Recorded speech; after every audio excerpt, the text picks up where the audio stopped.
What if Donald Trump's biggest political problem isn't happening in Washington? What if it's happening in states Republicans once considered completely safe? Because something unexpected is unfolding behind the scenes. Barack Obama has stepped back into the political spotlight, not with rallies every day or dramatic speeches, but with a carefully targeted strategy that could reshape the battle for the U.S. Senate. Instead of chasing headlines, he's focusing on places where almost nobody expected Democrats to compete. And if this strategy succeeds, the balance of power in Congress could change in ways that dramatically affect Trump's second term agenda. So, is this Obama's political comeback, or is it simply smart campaign strategy aimed at rebuilding Democratic momentum? Let's break down exactly what's happening. Welcome back. Today, we're looking at why Barack Obama's newest political moves are generating so much attention across the country. We'll examine why Iowa suddenly became one of America's biggest political battlegrounds, why other traditionally Republican states are now receiving unexpected attention, how Democratic strategists believe they can compete in places once written off, and why Republicans are watching these developments very closely. Let's begin. For years, political analysts have divided America into simple categories: blue states, red states, swing states, but elections rarely stay predictable forever.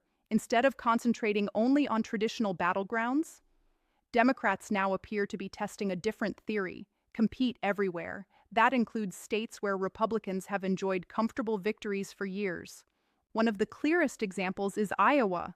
Although Republicans have performed well there in recent elections, Democrats believe changing local issues and strong individual candidates could make the race much more competitive than many expected. That's where Barack Obama entered the conversation. Rather than making the election about himself, he used his influence to highlight a Senate race that many national voters weren't even discussing. It wasn't random, it was targeted, and political observers immediately noticed. Presidential endorsements don't automatically win elections. Everyone understands that. But they can accomplish something equally valuable: attention, money, volunteers, media coverage, and renewed enthusiasm among supporters. Obama remains one of the Democratic Party's most recognizable figures. Even years after leaving office, his approval ratings among Democratic voters remain strong, so when he publicly supports a Senate candidate, national organizations often begin paying closer attention. Campaign donations increase. Volunteers become energized. Media outlets start covering races that previously received little national coverage. That's exactly why endorsements still matter. They're less about changing minds and more about changing momentum. Here's where the story becomes even more interesting. This isn't just about Iowa. Political strategists increasingly believe control of the Senate could depend on a handful of unexpected races.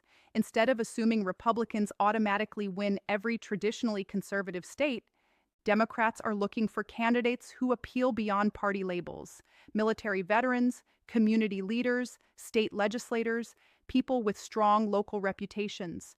The goal isn't necessarily to transform every red state into a blue state. It's to narrow the margins enough that competitive campaigns become possible. That's a very different strategy from previous election cycles. Rather than fighting only where victory seems easy, campaigns are investing resources where long-term political change might begin. From the Republican perspective, these races matter for one simple reason: every Senate seat counts. If Republicans lose only a few seats, passing major legislation becomes much harder. Committee leadership changes, confirmation battles become tougher, and the president's agenda can slow dramatically. That's why even states once considered secure are now attracting more campaign spending, advertising, and organizing. Republicans argue their policies continue to resonate with voters in these regions. Democrats argue economic concerns, healthcare, education, and local issues are creating new opportunities. Ultimately, the voters, not political commentators, will decide which message proves more persuasive. One lesson keeps appearing throughout modern American politics: national elections often become local elections. Even when famous political figures become involved, Most voters still ask basic questions. Who understands my community? Who will address local concerns? Who represents my priorities?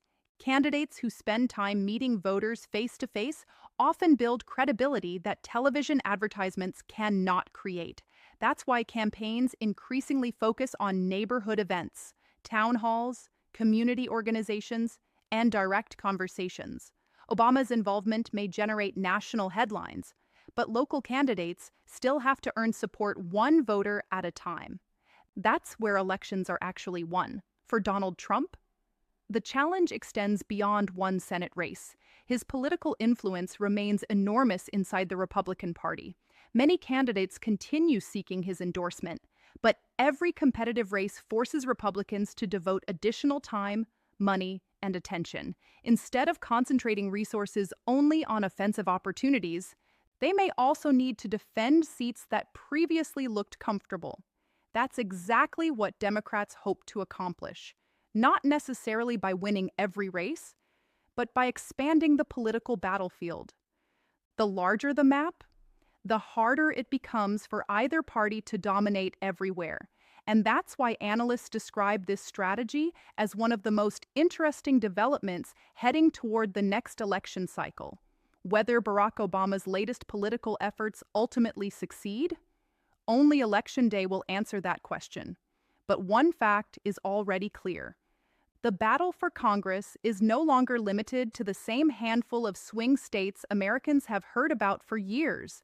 New races are emerging, new candidates are attracting national attention, and both political parties are preparing for contests that only months ago seemed unlikely to become major headlines. For Donald Trump, the challenge will be defending Republican strength across a broader map. For Obama and Democrats, the mission is proving that no state should be considered permanently out of reach. The next several months could reveal whether this strategy reshapes America's political landscape or simply becomes another ambitious campaign experiment. Either way, the fight for control of the Senate is becoming one of the most important political stories in the country. What do you think? Can Democrats really compete in traditionally Republican states, or will the GOP hold the line? Share your thoughts in the comments below. If you enjoyed this breakdown, don't forget to like the video, subscribe, and turn on notifications so you never miss our latest political analysis.